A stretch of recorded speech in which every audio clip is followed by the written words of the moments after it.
рахат. Бул жерде кандай кыласыз? Сизге жардам берип коеюн математик мугалимдер. Менде дагы бар, ошондуктан азыр изилдеп чыктым. Бул жерде бизге сабактын планын жазып берди. Муну караңыз эми. Бул жерде тамыр астында а квадрат барабар и а дегенди теңдештигин түшүндүрүү деп чыкты. Мындан башка -5-тин квадраты эмнеге барабар?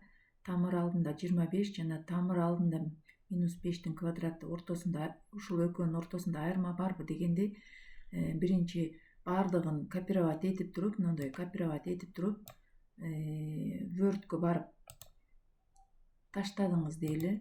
Word'кө барып ставить эттиңиз дейли.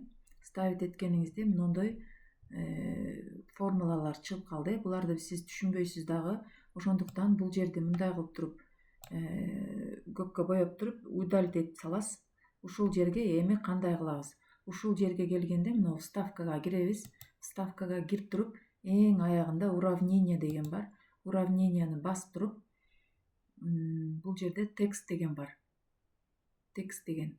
Ушул мына рукописное уравнение дегенди басасыз. Адашып кеттим бул жерде. Рукописное уравнение дегенге баягы жерде тартып алгансыз да сиз, баягыны сүрөткө тартып аласыз. Gemini'дан чыккан жерин сүрөткө тартып алып туруп, анан азыр мен сүрөткө тартып алдым эле. Сүрөткө тартып алып туруп, ошол жерди кол менен жазып чыксаңыз болот экен. Мынакей. Бул жерде кандай экен? Муну написать дегенди басасыз. Написать эткенден кийин мындай тамыр алдында анын квадраты так барабар. Ой, барабарым узап кетти. То есть мынакей а мынакей. Эми ушуну вставка кыласыз. Мына жерге ошол вставка түштү. Көрдүңүзбү? Ушундай кылып түзсөңүз болот экен. Эми бул жерде караңыз. Мындай алганда келип калды. Мына жерден пробел коюш керек экен. Пробелди көбүрөөк коюп туруп, мынакей. Пробелди коюп туруп, мынакей жаздык, мына жер түштү уже. Сиз айткандай баягындай болуп түштү. Эми экинчисин дагы тартып алганбыз да. Экинчи сүрөт дагы бар. Каалаган экинчи сүрөтүндө каалаган деген жер бар экен. Каалаган а саны үчүн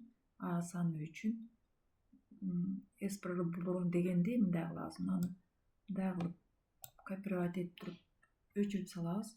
Ал жерге пробел коюп туруп, дагы вставкага киребиз и уравнение деген тандайбыз. Ушул жерден рукописное уравнение дегенди жазып туруп, мына жерден а деп жазабыз. Ставить кылдык. Демек мына жерге а түштү.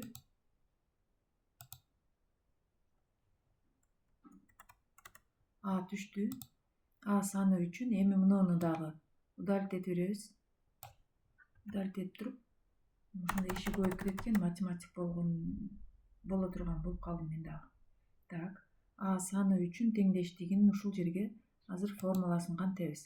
Дагы вставкага барабыз, уравнениега барабыз и рукописное уравнение дегенди басып туруп, ушул жердеги сүрөткө тартып алганыбызды жазып чыгабыз. Математиктерге бир аз татаал болуп калат экен. Анын квадраты так барабар а баягындай эле экен. Ставка кылдык. Демек туура болот. Ушинтип жазып алсаңыз болот экен. Эмне өчпөй калды? Каалаган а саны үчүн а тамыр астында а теңдештиги туура болот.